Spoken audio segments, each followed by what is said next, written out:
ଶବ୍ଦରୁ ଆପଣମାନେ ଜାଣିସାରିଥିବେ ଆଜିର ଜଳଖିଆଟି ବହୁତ ହି କ୍ରିସ୍ପି ବା ମୁସମୁସିଆ ରହିବ। ହଁ ଆଜ୍ଞା, ଆଜି ମୁଁ ଆପଣମାନଙ୍କ ସହ ସେୟାର କରିବା ପାଇଁ ଯାଉଛି ବଳକା ଭାତ ଏବଂ ଆଳୁରୁ ତିଆରି ମୁସମୁସିଆ ବରା ବା ଜଳଖିଆ।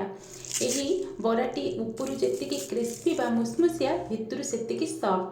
ଆପଣମାନେ ସାଉଣ୍ଡରୁ ଆଉ ଦେଖିକି ମଧ୍ୟ ଜାଣିପାରୁଥିବେ। ତେବେ ଏହି ଶୀତୁଆ ପାଗକୁ ଏହି ମୁସମୁସିଆ ଭାତ ବରା ନିହାତି ଟ୍ରାଏ କରନ୍ତୁ। ନମସ୍କାର ଦର୍ଶକ ବନ୍ଧୁ, ପ୍ରିୟଦର୍ଶିନୀ ହୋମ୍ ଫୁଡକୁ ଆପଣମାନଙ୍କୁ ଅନେକ ଅନେକ ସ୍ୱାଗତ। ଭିଡ଼ିଓଟି ଭଲ ଲାଗିଲେ ଲାଇକ୍ କରିବା ସହିତ ସବସ୍କ୍ରାଇବ୍ କରିନେବେ। ତ ଚାଲନ୍ତୁ ରେସିପି ଷ୍ଟାର୍ଟ କରିବା। ତ ଆଜିର ଏହି ବରା ବା ଜଳଖିଆ ରେସିପି ପାଇଁ ମୋର ପ୍ରଥମେ ଦରକାର ଭାତ ବା ବଳି ଯାଇଥିବା ଭାତ। ଆପଣମାନେ ଏଠି ଅରୁଆ ଭାତ ନେଇପାରିବେ, ନହେଲେ ଉଷୁନା ଭାତ ନେଇପାରିବେ। ଆଉ ଏଇଠି ମୋର ଅରୁଆ ଭାତ ବଳି ଯାଇଥିଲା, ତ ଅରୁଆ ଭାତକୁ ନେଇକି ଆଜି ମୁଁ ବରା ତିଆରି କରିବି। ତ ପ୍ରଥମେ କ'ଣ କରୁଛି ନା, ଏଇଠି ଗୋଟେ ମସଲା ଗ୍ରାଇଣ୍ଡରରେ ଏଇ ଅରୁଆ ଭାତ ସବୁକୁ ଦେଇ ଦେଉଛି। ଭାତ ସବୁକୁ ଦେଇ ସାରିଲା ପରେ ଆମକୁ ୟାର ଗୋଟେ ଫାଇନ୍ ପେଷ୍ଟ ବନେଇବାର ଅଛି। ତ ଏଇଠି ଦେଖିପାରୁଥିବେ ଭାତ ଗୁଡ଼ାକ ପୁରା ଶୁଖିଲା ଦେଖାଯାଉଛି। ଆଉ ଯଦି ଆପଣମାନେ ଟିକେ ପାଣି ପୁରେଇକି ରଖିଥିବେ ତାହେଲେ ପାଣି ସୁଦ୍ଧା ଆପଣମାନେ ଗ୍ରାଇଣ୍ଡ କରିପାରିବେ, ନହେଲେ ଶୁଖିଲା ଭାତ ଯଦି ଅଛି ଅଳ୍ପ ଅଳ୍ପ ପାଣି ଦେଇକି ଏମିତି ଗୋଟେ ପେଷ୍ଟ କରିକି ନେଇ ଆସିବେ, ଯେମିତି ମୁଁ କରିଛି ବା ଭିଡ଼ିଓରେ ଆପଣମାନେ ଦେଖୁଛନ୍ତି। ଆଉ ଆପଣମାନଙ୍କର ଅରୁଆ ଭାତର ଯେଉଁ ପେଷ୍ଟଟା, ତାର କନସିଷ୍ଟେନ୍ସି ଆପଣମାନେ ଦେଖିପାରୁଥିବେ ପୁରା ଅଠାଳିଆ ଟାଇପ୍ର ରହିବ। ମାନେ ଯେତିକି ଆପଣମାନଙ୍କୁ ବାଟିବା ପାଇଁ ସୁବିଧା ହେବ ସେତିକି ପାଣି ଦେବେ, ଅଧିକ ପାଣି ବିଲକୁଲ ବି ଦେବେନି, ନହେଲେ ବରାଟା ଆମର ପାଣିଆ ହେଇଯିବ ଆଉ ଭଲ ଭାବରେ ଛାଣି ହେବନି ଏବଂ ଫିଟିଯିବ। ଦେଖନ୍ତୁ ମୁଁ ଏଇଠି ଆପଣମାନଙ୍କୁ କନସିଷ୍ଟେନ୍ସି ଦେଖାଇ ଦେଉଛି। ଏମିତି ପୁରା ଟିକେ ଅଠାଳିଆ ହେଇକି ଆମକୁ ପେଷ୍ଟ କରିବା ପାଇଁ ପଡ଼ିବ। ଆଜିର ରେସିପି ଆମେ ବିନା ପିଆଜ ରସୁଣରେ ବନାଉଛେ। ତ ଆପଣମାନେ ଯେକୌଣସି ବାରରେ ବା ଯଦି ଆପଣମାନଙ୍କର ଓଷା ବାରରେ ବି ଭାତ ବଳି ଯାଉଛି, ତାହେଲେ ଆପଣମାନେ ଏହି ବରା ରେସିପି ବନେଇକି ଖାଇପାରିବେ। ତ ଏବେ ଦେଖନ୍ତୁ ଆମେ କ'ଣ କରିବା ନା, ଏଇ ପେଷ୍ଟଟାକୁ ଭଲ ଭାବରେ ଟିକେ ମିଶାଇ ନେଉଛି। ମିଶାଇ ସାରିଲା ପରେ ଏବେ ଆମେ ଏଥିରେ ଦେଇଦେବା ଗ୍ରେଟିଂ କରି ରଖିଥିବା କଞ୍ଚା ଆଳୁ। ମୁଁ ଏଠି ସିଝା ଆଳୁ ନେଇନି, କଞ୍ଚା ଆଳୁ ଆପଣମାନେ ଦେଇଦେବେ। ଆଉ ଏହି ରେସିପିଟା ଜଲ୍ଦି ବନିଯିବ। ଏଇଠି ମୁଁ ଗୋଟେ ଆଳୁ ହିଁ ଦେଇଛି। ତାପରେ ଟିକେ କ୍ରିସ୍ପି ପାଇଁ ଆଉ ବାଇଣ୍ଡିଂ ପାଇଁ ମୁଁ ଏଇଠି ଦେଇଦେଉଛି 2 ବଡ଼ ଚାମଚ ଅରୁଆ ଚାଉଳର ଗୁଣ୍ଡ। ଅରୁଆ ଚାଉଳର ଗୁଣ୍ଡ ଜାଗାରେ ଆପଣମାନେ 2ରୁ 3 ଚାମଚ ସୁଜି ଦାନା ମଧ୍ୟ ଦେଇପାରିବେ। ତାପରେ ଏଇଠି ମୁଁ ଦେଇଦେଉଛି ବହୁତ ସାରା ଭୃଷଙ୍ଗ ପତ୍ର, ଆଉ ଭୃଷଙ୍ଗ ପତ୍ର ଜାଗାରେ ଆପଣମାନେ ଧନିଆ ପତ୍ର ଦେଇପାରିବେ, ନହେଲେ 2ଟି ଯାକ ଭୃଷଙ୍ଗ ପତ୍ର ଏବଂ ଧନିଆ ପତ୍ର ମଧ୍ୟ ଦେଇପାରିବେ। ତାପରେ ଟିକେ କଞ୍ଚା ଲଙ୍କା ଏବଂ ଅଧ ଚାମଚ ପ୍ରାୟ ଜିରା। ଆଉ ଏଇଠି ଆପଣମାନେ ଅଦା ମଧ୍ୟ ଗ୍ରେଟିଂ କରିକି ଦେଇପାରିବେ ବା ଛେଚିକି ଦେଇପାରିବେ।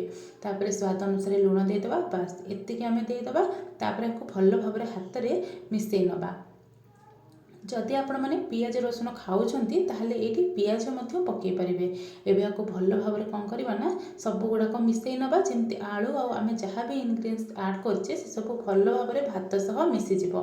ଆଉ ଆପଣମାନେ ବିଲକୁଲ ବି ପାଣି ଦେବେନି। ହାତକୁ ଏଇଟା ପୁରା ଅଠାଳିଆ ଲାଗିବା ହିଁ ଦରକାର, କାରଣ ଏମିତି କଲେ ବରା ଆମେ ଯେଉଁ ସେପ୍ ଦେବା ସେଇଟା ପରସ୍ପର ଏମିତି ବାଇଣ୍ଡ ହେଇକି ରହିବ। ଆଉ ତେଲରେ ଛାଣିଲା ବେଳେ ଏଇଟା ବିଲକୁଲ ବି ଫିଟିବନି। ତ ଏଇଠି ଭଲ ଭାବରେ ଆକୁ ମୁଁ ମିଶାଇ ନେଇଛି। ଏବେ ଆମର ସେପଟେ ତେଲ କଡ଼େଇ ବି ଗରମ କରିନେବା। ତାକୁ ଗୋଳେଇଲା ବେଳେ ଆପଣମାନେ ଦେଖିଥିବେ ହାତରେ ପୁରା ଚିପକିକି ରହୁଛି। ତ ଆପଣମାନେ କ'ଣ କରିବେ ନା, ଆକୁ ଯେତେବେଳେ ସେପ୍ ଦେବେ ବା ଛାଣିବେ ତା ପୂର୍ବରୁ ହାତଟା ଟିକେ ଓଦା କରିନେବେ, ବା ପାଖରେ ଗୋଟେ ପାଣିର ଗ୍ଲାସ୍ ହଉ ନହେଲେ ଗିନାରେ ପାଣି ରଖିଦେବେ।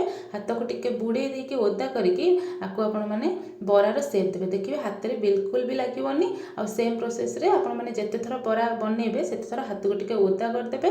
ତାପରେ ବରାର ସେପ୍ ଦେଇ ବନେଇବେ, ଦେଖିବେ ପୁରା ବଢ଼ିଆ ସେ ବନିଯିବ। ଏବେ ଆମର ତେଲ ତ ଗରମ ହେଇଗଲାଣି।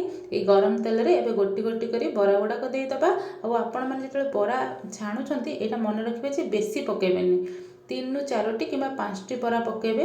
ଅଧିକ ଯଦି ପକାଇବେ ସେଟା ଲାଗିଯିବ, ଫିଟି ଯାଇପାରେ। ତ ସେଥିପାଇଁ ଯେତିକି ଆପଣମାନଙ୍କର କଡ଼େଇର ଆକାର ଅଛି ସେଇ ହିସାବରେ ଆପଣମାନେ ବରା ସବୁ ପକାଇବେ। ଆଉ ଛାଣିଲା ବେଳେ ଯଦି ବି ବରା ଲାଗିଯାଉଛି, ଦେଖନ୍ତୁ ଏଇଠି ଯେମିତି ମୋର ଲାଗିଯାଇଥିଲା, କ'ଣ କରିବେ ନା, ଗୋଟେ ପଟ ଭଲ ଭାବରେ ହେବାକୁ ଦେବେ। ଆର ସାଇଡ଼୍କୁ ଯେତେବେଳେ ଓଲଟେଇବେ ହାଲକା ଟିକେ ପ୍ରେସ୍ କରିନେବେ, ଦେଖିବେ ବରା ଗୁଡ଼ାକ ମାନେ ଅଲଗା ହେଇଯିବ ଆଉ ବଢ଼ିଆ ସେ ଛାଣି ହେଇଯିବ। ସାଙ୍ଗେ ସାଙ୍ଗେ ବିଲକୁଲ ବି ସେଥିରେ କୌଣସି ମାନେ ଜିନିଷ ଲଗାଇବେନି, ନହେଲେ ସେଇଟା ଭାଙ୍ଗି ଯାଇପାରେ। ଆଉ ଏଇଠି ମୁଁ ଆପଣମାନଙ୍କୁ ଯେମିତି ଭିଡ଼ିଓରେ ଦେଖେଇଛି ସେମିତି ବନେଇବେ। ବରା ଗୁଡ଼ାକ ମୁସମୁସିଆ ବନିବ ଆଉ ପ୍ରପର୍ ସେପ୍ରେ ହିଁ ବନିବ। ତ ସେକେଣ୍ଡ ଭାରି ବି ମୁଁ ସେମ୍ ପ୍ରୋସେସ୍ରେ 4ଟି ଲେଖା ବରା ପକାଇ ଛାଣି ନେଉଛି। ଆଉ ଏଇଠି ଦେଖନ୍ତୁ ସବୁ ଗୁଡ଼ାକ ଛାଣି ନେଇ ସାରିଲା ପରେ ପ୍ଲେଟ୍କୁ କାଢ଼ି ନେଉଛି। ଆଉ କେତେ କ୍ରିସ୍ପି ହେଇଛି ଏଇଠି ମୁଁ ଆପଣମାନଙ୍କ ସହ ସେୟାର ମଧ୍ୟ କରୁଛି। तो एबे फ्रेंड्स देखंतु आमर प्रस्तुत हो गला गरम गरम मुसमुसिया भात एवं आलूर बरा जोटा खाया पे बहुत टेस्टी। आपण मैंने देखिकी जानी पारथिबे बरा को केते टेस्टी हेतिबो। निश्चित घरे बनेले ही जानी परिबे। आउ जदि एमती घरे भात बळी जाउची ताहले आपण माने एही रेसिपी को निहाती ट्राई करंतु। खाली बरा कहीं कि आपण माने एथरे पकोड़ी मध्य सेम प्रोसेस रे तैयारी करी खाई परिबे।